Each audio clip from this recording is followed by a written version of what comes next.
Welcome to the Trauma Resonance Resilience podcast. I'm your host, Lisa Cherry. And today we have one of our favourites, Dr. Karen Treisman. Oh, hello, everyone. Hi, Lisa. Nice to see you as always. Hello. And just for the listener, this is being recorded as a live webinar.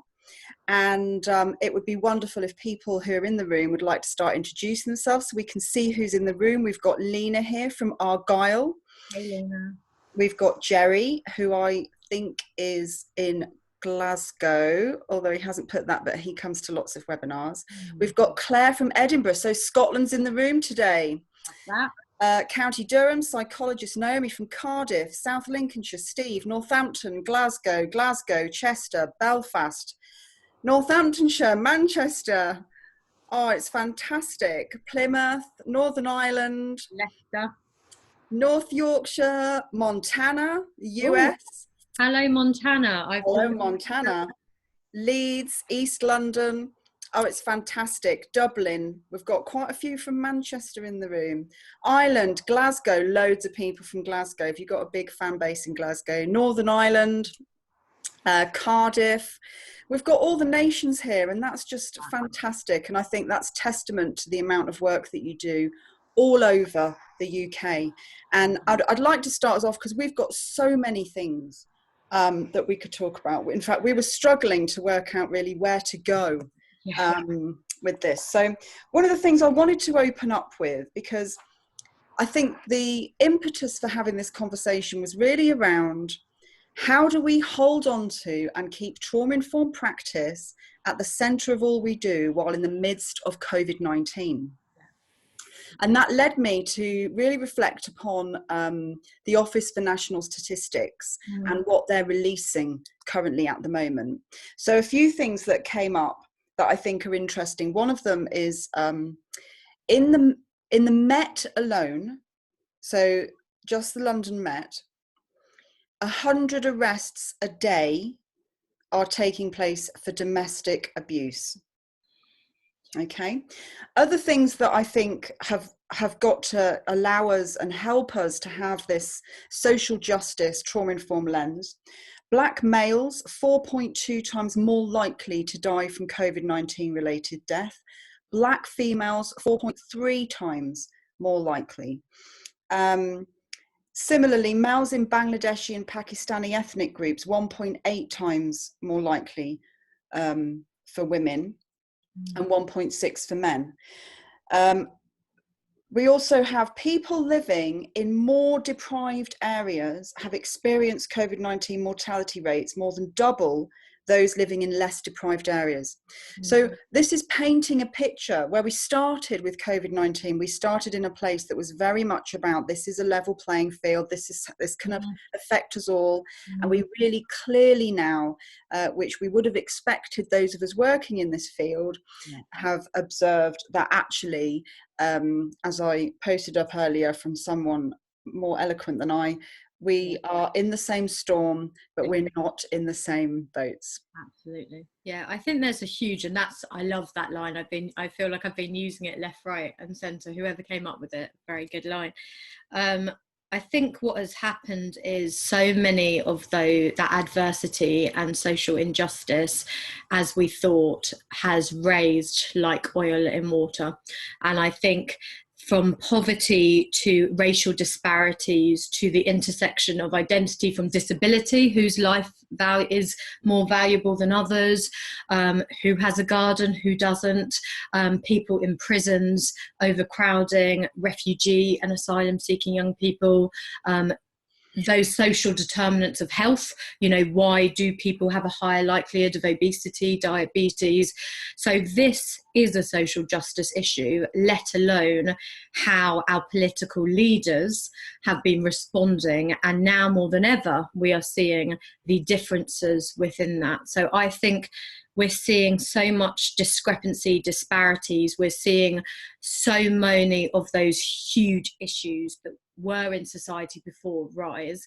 And I'm with you. I think now more than ever, and that's why I don't call it just trauma informed. And my book coming out, people will know the title, is about trauma, adversity and culturally informed, infused and responsive. You cannot talk about trauma, as you say, without that social justice lens. So, and those statistics you read are just a few of the insight that we're starting to see.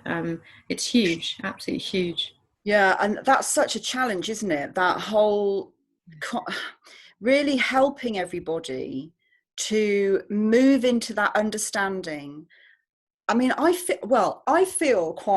get quite frustrated by it, because if you want to talk about being trauma informed, then you have to be talking about that in the context of the, whether you're using a model like somatics and you're looking at all the impacts upon a person, or you're using Bronfenbrenner's model, or whatever model you're using to understand that we are interconnected, and that some people, whichever way they turn, will be faced with a mammoth amount of mountain to climb in a way that somebody else is not.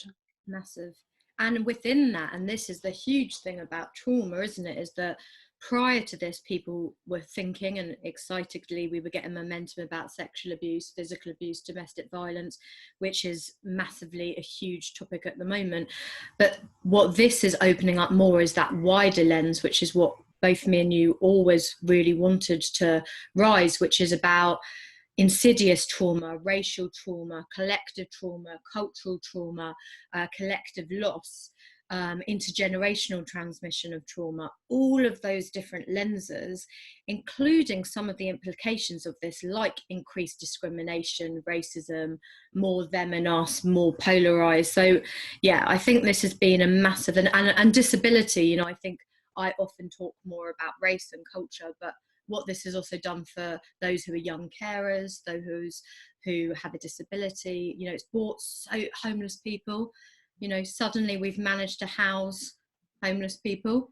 What was happening before, what's going to happen after this, you know, there's so many of those issues. And my fear is that people will either lose the momentum we were starting to get about trauma-informed practice, or make it just about one small bit and rush into it, rather than reflect, you know, really reflect about the contextual issues, and not pathologize that everyone has a mental health difficulty, or that there's some COVID-related anxiety, or, you know, so all of those things I think are massively under the trauma-informed lens. And it's taking that lens off this very individualized view, isn't it, that we really hear in the narrative. It runs through everything, this idea that it's about our person as though they are not living in a society, in a community, in a family, going to a particular school, in a particular workplace. You know, there's real lack of understanding of interconnectedness culturally. Yeah, I think. I just want to let people know, actually, there is a Q&A on your screen, and you're very welcome to put questions in, because me and Karen will take questions at about 20 to 3. So that will give us 20 minutes to actually take questions from you. So do feel free to do that.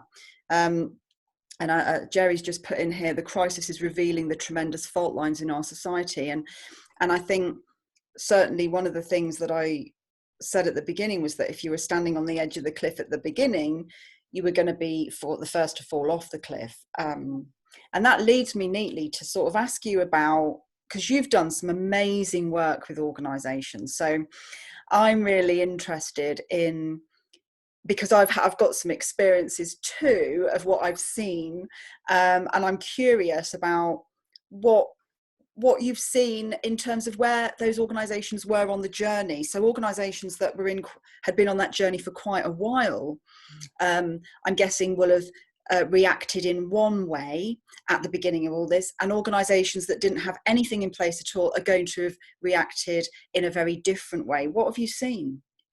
It's been so interesting and huge on so many different levels. And every day I've actually been keeping a reflective journal, because every day there's new things that are coming about. But just to give a few of a flavour, and it'll be interesting to hear if this echoes some of the experiences you and other people are having. So I think the first massive thing is that those organisations who before this were further along their journey of becoming more trauma, adversity and culturally informed, thinking about staff well-being regulation, thinking about safety and trust, thinking about cultural humility, thinking about co-production, thinking about relationships at the heart and connectedness and all of those core values, they have blown me away with how having that bedrock and that foundation, the connectedness, how they've been modeling the model, how they've been able to feel this sense of unity, connection, how they've been able to really integrate and embed those values into what they're doing. I have spoken to so many different staff who have said, we feel so cared about, we feel so missed, we feel so held in compassion, that they're able to reflect instead of react, that they're able to empathize. It's made the world of difference. And in things like people who've been furloughed, that's been one of the most interesting things, that the outcome has been the same. People have been furloughed, but those organizations who have done it in a connecting, compassionate, thinking about the power of language, how they communicate it, how they keep people in mind, that mind-mindedness, actually it's felt like a strengthening experience. And when they return to work, it's that Maya Angelou quote, people will forget what you do and forget what you say, but they will remember how you make them feel. They will come back to work feeling held, contained, having coping skills, having values that they can do. Unfortunately, the other organisations who were very early on in their journey or not in the journey, who I would say were traumatised and traumatising organisations, who are trauma soaked and trauma organised and in a place of toxic stress and survival, unhealthy organisations, they feel more fractured, more fragile than ever before, and are responding in such a snappy, reactive, survival way, whether that's shutting down, attacking, running away from the situation, scapegoating certain people. And the difference has been huge. And if we take furlough, those people, the stuff that they are saying to me is, we feel redundant, we feel that we've been disposable, we feel that we weren't valued, we feel that we've been ignored, we feel that we've been pushed aside, we feel we've been bullied. Think about the difference of what those people are going to come back having felt, am I important? Do I matter? Do you communicate to me? What is the legacy that organisations are leaving about a pandemic, about when things are really difficult, what are we going to do? How are we going to weather the storm, as opposed to supporting you get swallowed up and drowning in it, or even making the storm even worse? And actually, it was for those people particularly, although obviously that's not how it's worked out, but for those people particularly, that I decided to have a go at trying to run online training, because I knew their organisations weren't providing it for them. And I deliberately priced those at a very small amount, so that if people couldn't even get the funding from their organisation, that I knew people would feel okay about spending that small amount of money. Because I just very quickly became aware of those people just being kind of left. And in fact, not just the furloughed people, but the people still being expected to go and do the work. I mean, we're talking frontline staff. Oh, absolutely. I've had many social workers, you know, the majority of my friends are social workers, let alone the people I consult, saying they haven't been told thank you. They haven't had someone check how they are. They haven't had any form of care or consideration. And it's interesting because a lot of people, you know, I know you do a lot of stuff with schools, and I've got many schools I work with, but two who I've been working with a lot. And one school has so much in place already. They've already got reflective practice. They've already got supervision. They've already had training in trauma. They've already got regulation spaces. They've already got sensory rooms. And the other school who's got some fantastic things, doesn't have any of that. And both schools wanted to partner to have me support them for what they can do when they come back. Now, you can have ideas and tips and tools, but when you've got all of that in place and a culture that is so facilitative and so enriching, you're going to be putting those seeds on fertile soil. What you're going to be doing for another organization that doesn't have that culture, that the culture is more fear-inducing, reactive, survival mode, actually you need to first be thinking about starting to put so stuff in place.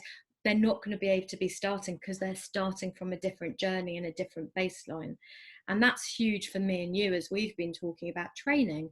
You know, are people in the space to take in training? Where are people at?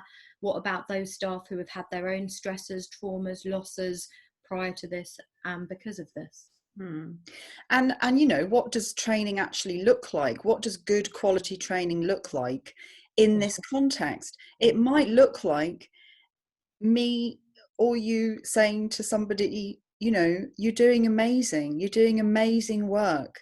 And I know at the beginning I was saying things like, Zoom is really tiring. You cannot be on Zoom meetings all day. So don't do it. And people going, really?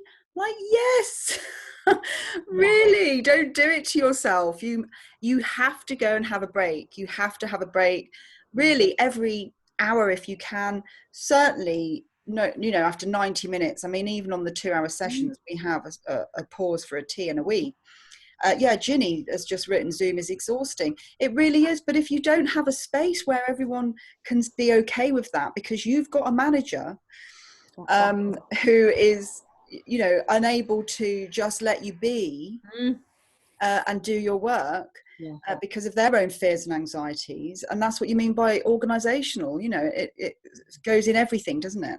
Completely. And that trauma-informed leadership couldn't be more important than it's ever been. It's always been crucial, but right now, how you can increase people's feeling of safety, decrease people's feeling of threat, the power of how we communicate, how we collaborate, how we hold hope and strengths, how we listen to those voices, how that leadership is. And I've been really struck by which organizations have reached out to say, do you know what, as leaders, we need to have some training, some consultation, some space about what does that look like? How do we need to improve how we send emails, how we do team meetings, how we do supervision? What do we need to do for our own regulation, our own well-being, so that we can lead by example, so that we can not just talk the talk, but walk the walk? And I think that's, as we always say, and we've said in previous, it's the difference from moving from knowing to being and doing. And there's a lot of people talking at the moment, but that is, how do you actually put that into action? And it's really hard at the moment when things are, for many people, not for all people, incredibly stressful and unknown and in a place of powerlessness and uncertainty. So it's, how do we give ourselves those permissive messages to be kind, forgiving, compassionate to ourselves, but also think about what skills has this shown us that we have, and what skills has it shown us that we might need to develop? Yeah. And I mean, you know, you said it's really hard right now. I think it's really hard. I think actually developing those skills of kindness and compassion towards yourself is therapeutic work. And you can't give what you don't have. I mean, my frustration is the same as yours, you know, and in fact, I was talking yesterday about this. I'd got to a point towards the end of last year where I just felt like I don't want to do this anymore, because it was like a tick box exercise to be going into spaces and talking about being trauma informed or attachment aware or adversity educated, or however you want to term it, but that really quite beginning stages of starting to understand something, and people saying, oh, you know, we've done that, you know, missing the point altogether, that if you're not every day being uncomfortable about something that you've said, something that you did, something that you saw, and you're not reflecting upon that, and you're not engaged in any kind of supervision around that, then that's not what this is about. That's not how we do this, you know, and that's the difficulty, I think. And when you're moving from knowing to being, and I think I've always said from knowing to being, but you've added in another dimension, which is fabulous, which is knowing to feeling to being. But it's that space of being able to be in a different way. That's what it's about, isn't it? And that takes daily work.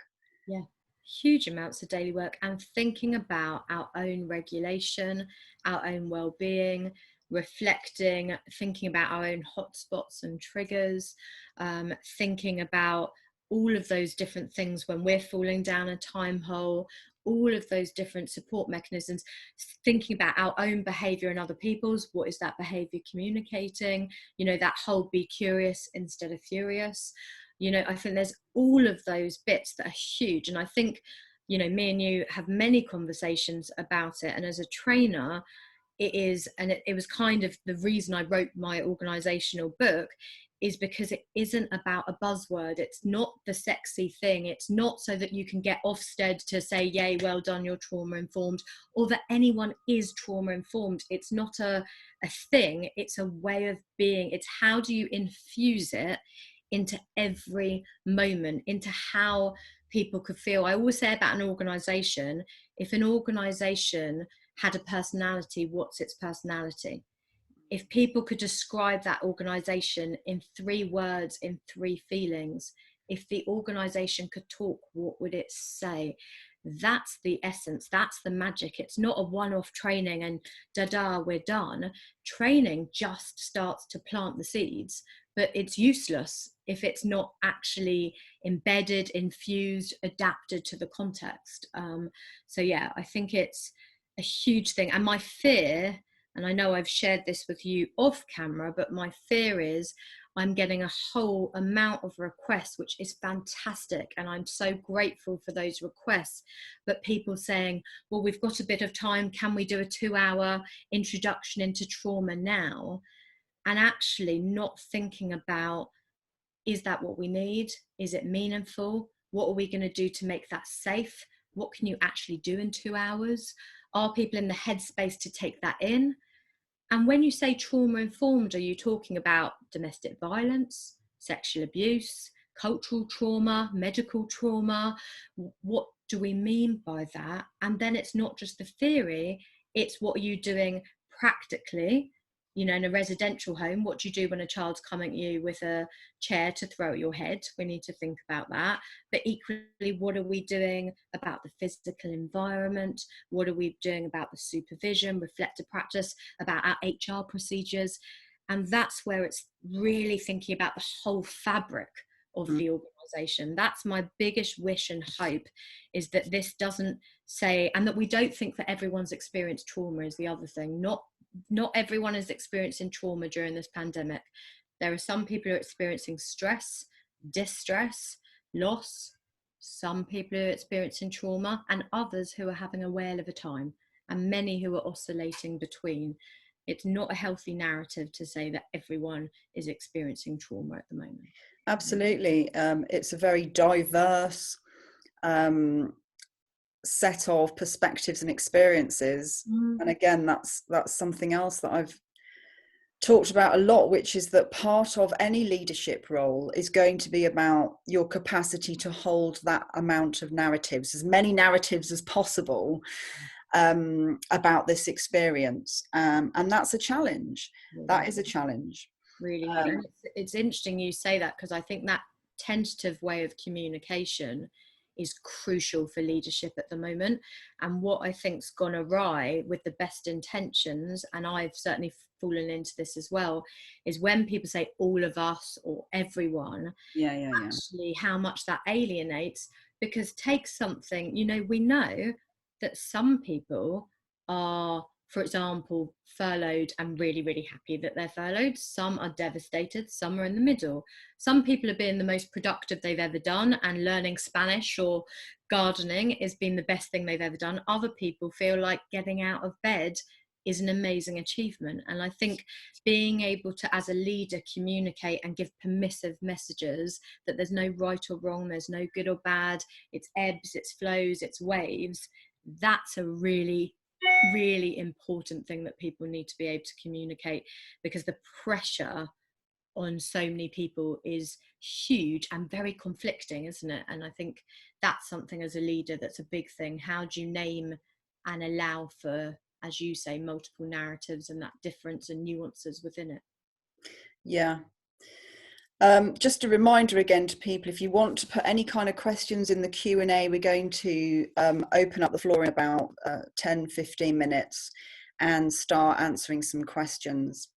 I mean, certainly, I'm very excited about your book coming out, Karen. Can you give us any clues, like some chapter headings or something like that, maybe? Yeah, I can. Do you know what? It's funny because I submitted it on one of the first days. I'm shielding, I'm on the vulnerable list. So I was on lockdown before people, and I got quite unwell the day that I submitted it. So I haven't had time to talk about it. So it's really exciting actually for you to ask. So thank you. This is my new baby. Lots of people look at my therapeutic treasure box. This is as big, if not bigger than that. It is looking at trauma, adversity, and culturally informed, infused, and responsive organisations. And it goes into the minutiae, from looking at what is a traumatized organisation, how does that show itself, what do systems do that are re-traumatizing and triggering for people, and how our systems can be trauma inducing instead of trauma reducing. It goes into every value of trauma informed practice, such as safety, and then gives over 40 questions for organizations to reflect how is that looking and showing itself. And then I've got a chapter on all those different areas, from the power of language to supervision, reflective practice, physical environments, recruitment, you name it. And then there is sections on how does this look in reality in a nursery school, in a primary school, in a dentist surgery, in a prison, in a youth offending system, in a fostering agency. And I've got people from all over the world, from Africa, Asia, Australasia, America, who have written little snippets about how they are implementing it into their different organizations. So yeah, I'm super, super, super excited. It's quite scary as well, I'm not going to lie. It's quite a political book. It talks about racism, it talks about Brexit, it talks about how our systems can re-traumatize people. So I hope it's going to be a real springboard to make that meaningful change. Listen, it sounds fantastic. I mean, it is literally going to become the guidebook for organizations, I'm sure. And I mean, yes, of course, God, I mean, Brexit, do we even talk about Brexit anymore? I know. It's just like, isn't it inconceivable that there we were one minute and the next minute we went from Brexit to COVID in a heartbeat. But that whole notion around how systems, now this is a really tricky conversation, and I suspect you've got this in the book. There is something really difficult for people who work in systems and organizations that we've both worked in understanding that part of what is done by people in those systems, but also by legislation that runs those systems, is harmful and traumatizing to people who are coming for help. And there is something about that that's really, really affronting for a number of reasons. Lots of people think they're helping. Lots of people believe that they're doing the best in their organizations. It can become quite a personal thing. I've seen some very personal responses to those kind of discussions.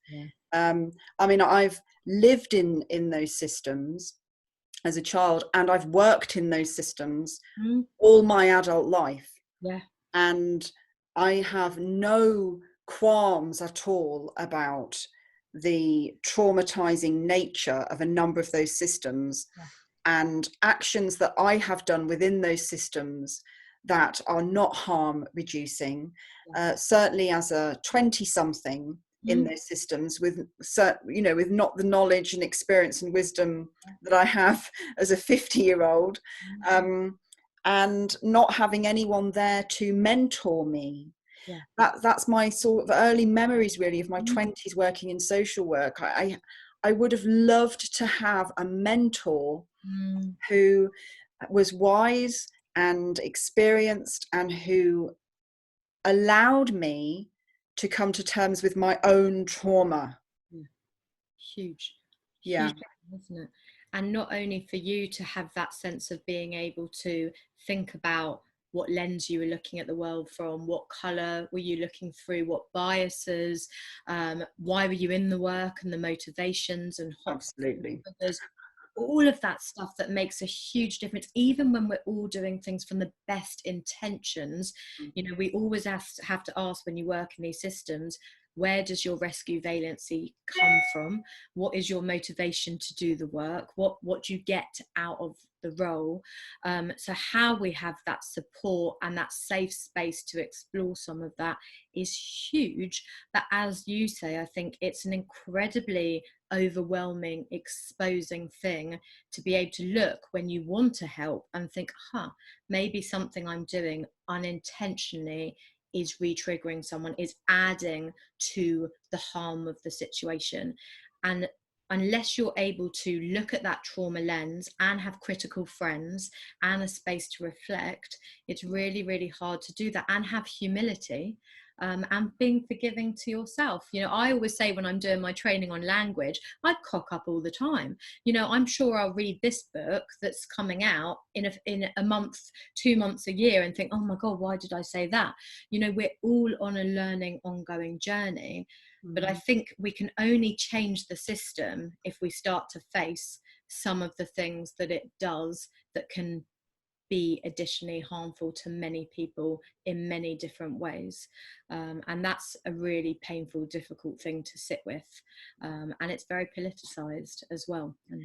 Yeah, very politicized. And that vulnerability that, we're really talking about here is really difficult in systems and organizations where being vulnerable is actually seen as a weakness, rather than vulnerability as the strength that it is. And Claire's put here that she loves the idea of mentors. And I mean, I've been thinking about a lot where I saw the ideology of austerity agenda reduced a lot of the workforces of the more mature, experienced workers, because the sheer volume of work and the shift in how people were working meant that I found that a lot of teams I was going into were much younger, more newly experienced teams. And that to me just felt like it was missing a trick, really, because the opportunity to have that mentor from somebody who had 20 years experience, who could just take you under their wing and support you and say, listen, those feelings you're feeling, they're very normal feelings to be having when you're working with that particular type of situation. And let's go and have a cup of tea and talk it through. It doesn't have to be like a clinical supervision, but just that opportunity for someone to say, this is okay. You're not alone as well. You're not alone. I felt like that. Yeah, it's huge, and it's such a horrible place to be, because it's something that, and as you say, when there's a culture of shame or blame or pointing fingers, which is the antithesis to trauma informed practice, which is about learning, being able to show vulnerability, being able to feel safe enough to say, I'm lost, I'm confused, I screwed up, is huge, isn't it? And then how do you do that relational repair? If that's what we want children to be able to do, if that's what we want families to be able to do, if we can't take ownership and then do that relational repair and be human, how on earth can we expect other people to do it? And I think that's a huge sense of that. And the other massive thing that I think is going to be huge to grapple with is, how do you keep relationships and curiosity at the heart of what we do, with when there's more fear, more hypervigilance. But when people are doing virtual working, which for many people, it can be very helpful for other people, can be a barrier, but also is a very new way of working. If you're used to being someone who hugs people, who feels the energy and the presence, how do you translate that? And curiosity can easily go, fear can squash curiosity. So how that, again, is why our regulation is so important, having those mentors, that reflective practice, that supervision, being able to say, like, bloody hell, none of us have been through a pandemic before. It's completely brand new. It's a shock to the system. And all of us are sort of grappling and changing and having all these ebbs and flows. So I think having somewhere to digest it.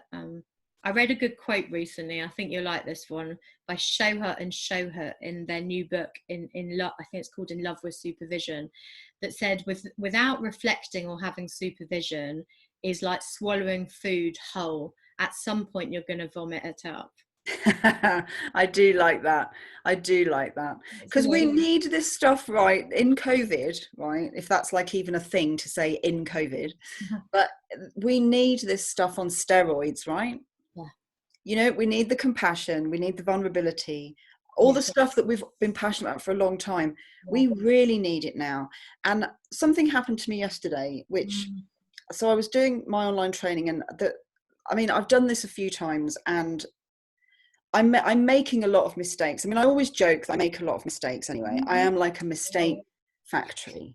Every day there's a new whole batch of mistakes to learn from, and I'm all good with that because I'm very forgiving of myself. But of course I forget that not everybody else is. Not everybody else is very forgiving of Lisa Cherry's mistake factory. And and this particular person was somebody who is a teacher. And it just made me, and I was fine with it, at the end of the day, I'm fine with it. But it made me think about what is going to happen when we all return into some of our spaces and places, works, organizations, schools, and how people are going to be with us.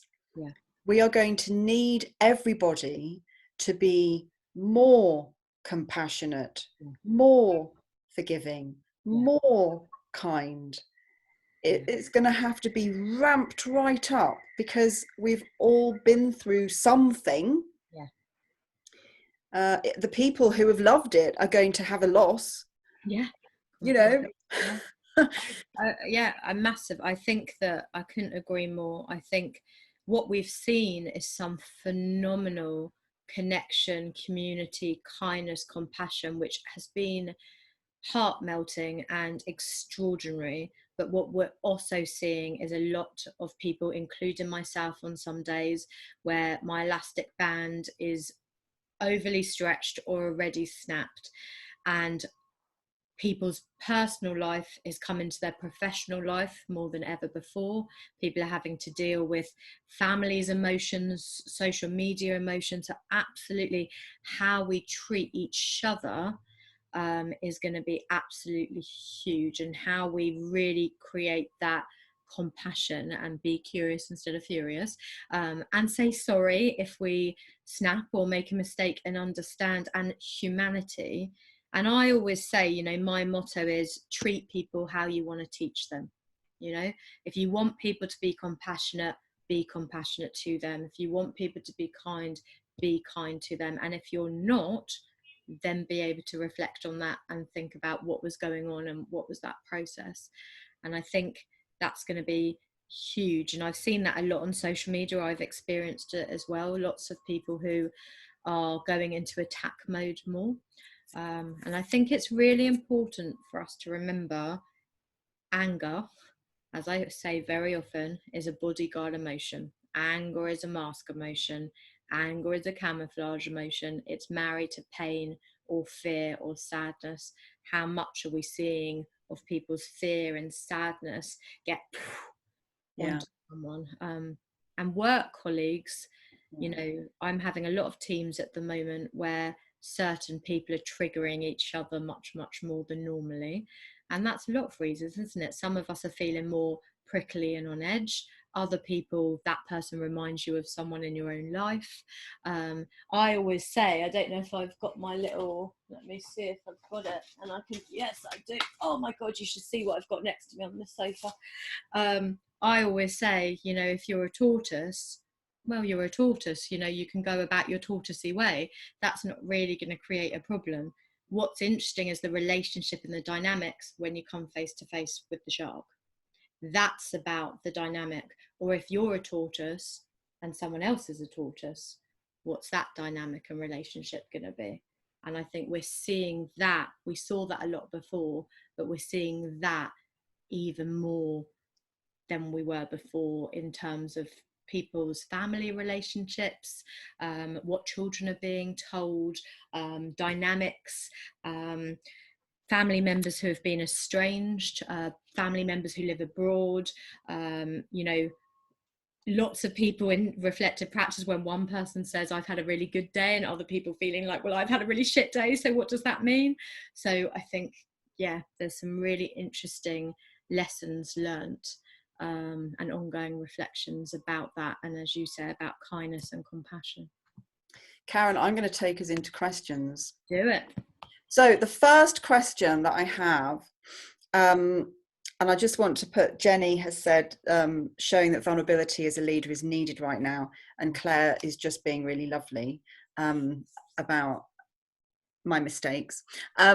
So we've got here, is there anything that workers can do to help facilitate managers concerned about KPIs and timeframes in this challenging time to start having a more trauma, adversity and culturally informed perspective?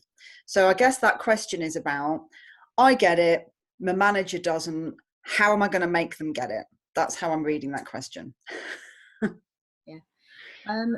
It's a big question, and we could literally spend, I mean, that's what I spend most of my time consulting people around. So it's a hard one to give a quick answer to. And it kind of fits with what I was saying before, is it really depends on the culture of the organisation to start with, and what's there and what can be in place. But I would say there's a few things just as sort of quick wins that I would think about. Firstly, I think it's about finding a language that that person can hear. And for some people, they need cold, hard statistics and facts about why it's important, how it's impacting their population, what it's going to increase in terms of exclusions, staff sickness. You know, they need that sort of language. I think other people, it's about having both the head and the heart.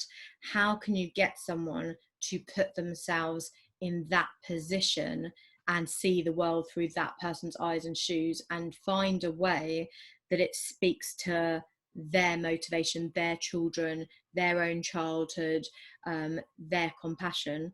But I also think it's about tying it to the values. What are your values of this organisation, and how does it feed into? What will be the fallouts? And also helping people to see that really going on this journey doesn't take more time. I think people think it's all about taking way more time. It's about looking what you're already doing, what those fantastic strengths are, and tweaking and magnifying that. But also I think it's about modeling the model yourself. And you always think about a change cycle, that if lots of you are on there, it's going to go by osmosis, because people are going to start to feel it. But also, actually, it's better to do the change slowly than to rush and do it all quickly. That manager and that leader, it's thinking about, why are they apprehensive? Why is there a block? Let's be curious instead of furious. What is it that they're worried about? What is it that they're hoping for? What is it that they would need that we can collaboratively problem solve? Or what block is there? And why don't I honour why they've put those fences up? Because you need to honour why those fences have been put up before we can start taking them down. But of course, it's incredibly difficult depending on the leader and the context and the resources. But it's also not about throwing the baby out the bathwater. if you can't support that leader to shift at a particular time, what can you do within your role, within your capacity? Because it's that every interaction is an intervention.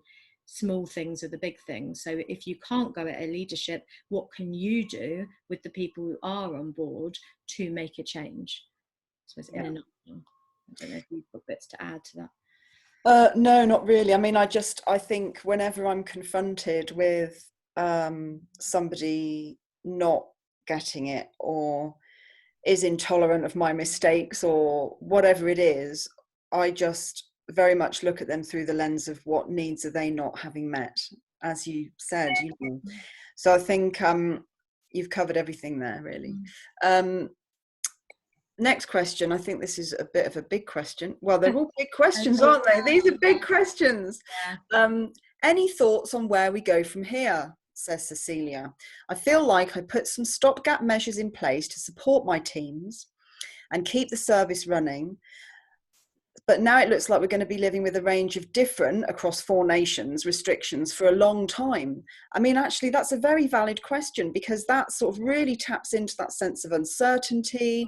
How long are we going to be doing this? And when we started just like putting things in place just to keep us ticking over, and then the penny dropping, oh, okay, this is going to be my life for months, potentially, depending on who we are. What do you think about that?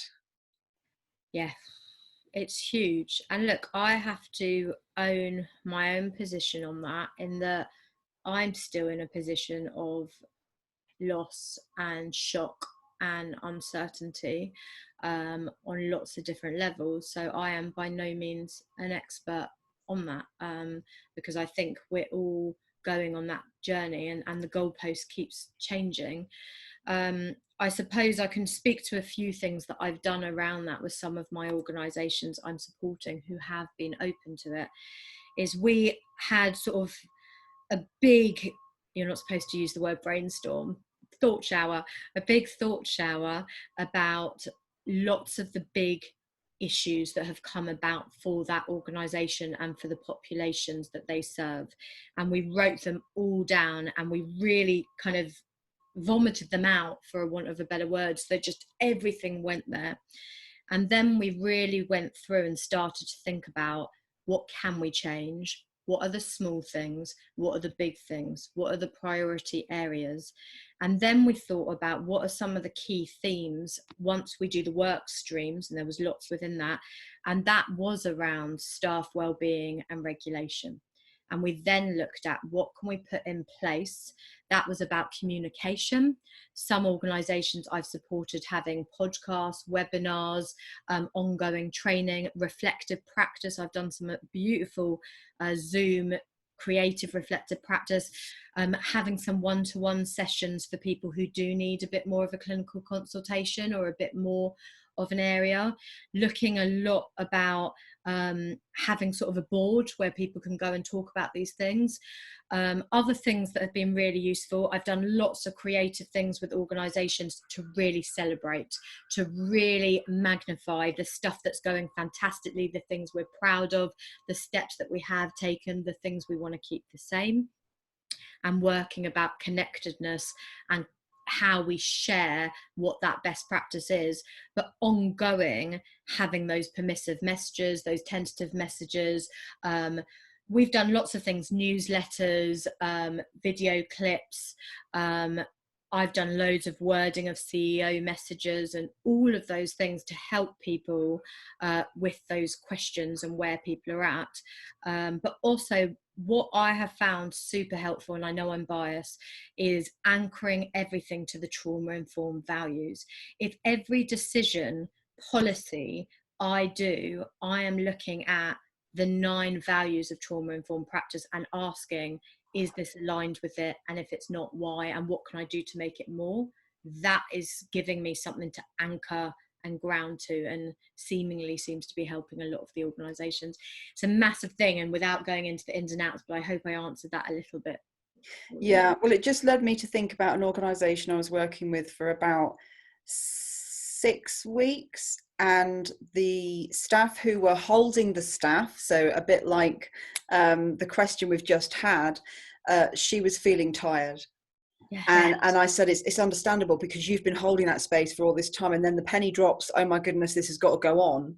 So I think there's something there for me about where your own support mechanisms are and where your own nurturing and nourishing is coming from. Just to throw that in. One of the things, oh, go on, sorry. To echo that, and I know, you know, we've spoken in other forums about it, but just to really say, yeah, I have upped the ante of my well-being means and structure more than I have in years.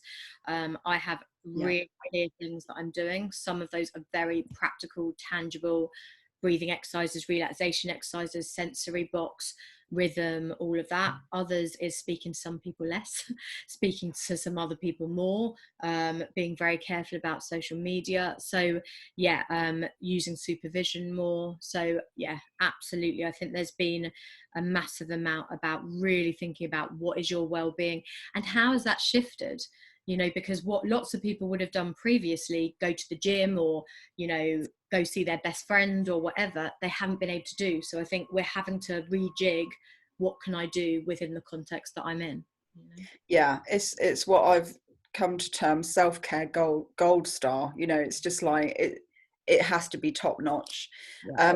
One of the things I'm aware of, says the next question, is in organizations is how boundaries and instruction can re-trigger trauma. Having very tight, I'm with you, not trusting boundaries. So you're talking about that micromanagement, I think, or having too relaxed boundaries, which we've seen Boris Johnson, actually, I think it would be fair to say, his style is very alarming for lots of people. Lots of people want to be told exactly what to do. How do I do this? What do I do? What do you mean? It was crystal clear. Didn't you love Matt Lucas's thing? You're going to go to work, but don't go to work, and then go to work, but don't go to work.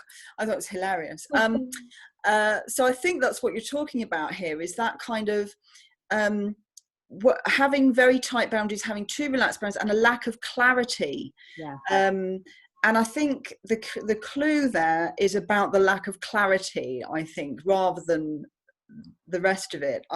Would you say, is that what you're hearing, Karen? Yeah, completely. I think there's so many things in that. A brilliant paper that comes to mind for people who like to do a bit of reading is Barry Mason's paper on safe uncertainty. And I think that is an amazing concept that is coming to fruition hugely at the moment. I was very lucky. He was one of my teachers during my doctorate, but you know, that safe uncertainty and how we can create space for people to create and be innovative and think and explore, but that there is a clear enough boundary. And I think that's super, super tricky because, as you say, the lack of clarity for many people can be very fear inducing, and even more so depending on your relationship with authority and with needing some sort of structure and safety, but also different leadership styles can bring out different parenting roles in ourselves, different interesting family dynamics. So yeah, I think there's a huge amount. And the other thing with boundaries is that a lot of those boundaries have been crossed at the moment, that people are coming into our homes, that people are seeing around us, that I have spoken to people about my physical health more than I ever have. You know, so I think there's a lot absolutely around those boundaries, but also within that need. And so much of trauma-informed practices, how can there be clear boundaries, role clarity, clear expectations, and communication in that, but also acknowledging that different people will need different things. And I think that's the sense of how do you have a clear enough boundary, but not one that feels rigid and micromanaging, but equally not one that feels completely floundering, but knowing your staff and knowing your people and having that dialogue about, this is my way of working, what's helpful, what's not helpful, what do you need, what do you not need, what do you know, is hugely, hugely important, because it's, yeah. And I think particularly when people are in the unknown at the moment, which almost the majority of people are in unknown and uncertainty, those boundaries and structure and anchors feel really, really important, although they'll be different to different people. I think that dialogue is key. Absolutely key, because I couldn't be a dictator if I tried. It's just not my style at all. Yeah. And I think being able to know yourself and then communicate that with all of its strengths and its weaknesses, and have an accepting conversation with somebody who can say, well, actually, that doesn't work for me. So I might try and find that somewhere else. You know, without that dialogue, you're lost. If you're not having those kind of conversations, you're not in the same room with each other at the moment, which takes us into our final question. Curiosity, is it then? And we're making assumptions. And it's Yeah. interesting. So I just was talking to an organisation yesterday about how to support staff who have experienced a bereavement during this time. I'm doing another webinar next week for research and practice about that. And, you know, that's a really important one, because for some people, they will want flowers and chocolates and letters and supervision. Other people might want people to stay away. Some people, you know, there isn't it's messy and it's complex and it's individual.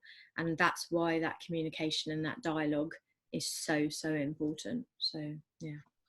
Well, I'm not sure we've got time to do this final question that I'd like to ask, but I think if we don't have time to answer it, I think it would set the tone for another session. So she's put here, or he's put here, it's an anonymous attendee. I work in children's social care as a family support practitioner. Currently, I'm offering weekly calls to families who I would usually visit. I love the quote, every interaction is an intervention. I wonder if you have any ideas about how to make the most out of phone calls to parents for those who do not have video. We have still been trying to offer intervention plan via phone, so I've posted resources, but I wonder how I can use myself as the most effective therapeutic tool. Thank you both for this opportunity. Oh, I love that question. And that's, I've been doing a lot of work with organisations about exactly that. How can you do that? Every interaction is an intervention, make every moment count, every moment sparkle, virtually. And it's even harder if people don't do video calls. But yeah, I don't know if we will have time to do that. So it might be, there's lots of creative things that can be done, but I wouldn't want to not do justice and give you a quick tick boxy answer. So I'm really, really sorry. That's so frustrating when you ask a question and we don't have time, but let's memory bank that, or you're welcome to pop me an email, and hopefully we can sort of continue that, because it does feel so powerful. I've done all sorts of things, sending things in the post and making videos and having artwork that I'm sharing. So I'm really, really happy to share some of that in a different forum. But thank you for the question. That's brilliant. And I would say that's the stuff for me around relational dosing. Yes. You know, that's the little drip feed stuff, because especially if you're starting a new relationship with somebody, being able to do that online is going to be very different. But it's those little dosings. And if we think about our own relationships, it might be that, you know, someone shares their dinner with us, or we do a piece of art together, or there's all those different things that you can do through the day that say, I'm here, I'm holding you in mind. Cecilia here, of course, would love a follow-up session on this. So many of your teams are wrestling with this. I mean, yeah, both of us are doing work with teams on that. So I think that's definitely something on offer. And Ali, thank you so much for this. She says it's been really useful. And I'd just like to thank you, Karen. Thank you, Jerry, for that. And Jay and Carlene, everyone's coming in now because we've come to the end. Oh, did you see my screen bounce around then? That's very uncool, very unslick. Mine's resting on my sensory box, so it'd do the same if I moved around. Mine's on my knee. Thank you so much, Karen. It's been absolutely fantastic and such a pleasure to have you. Thank you. Always love talking to you, and thank you for creating the opportunity and for being you. So thank you.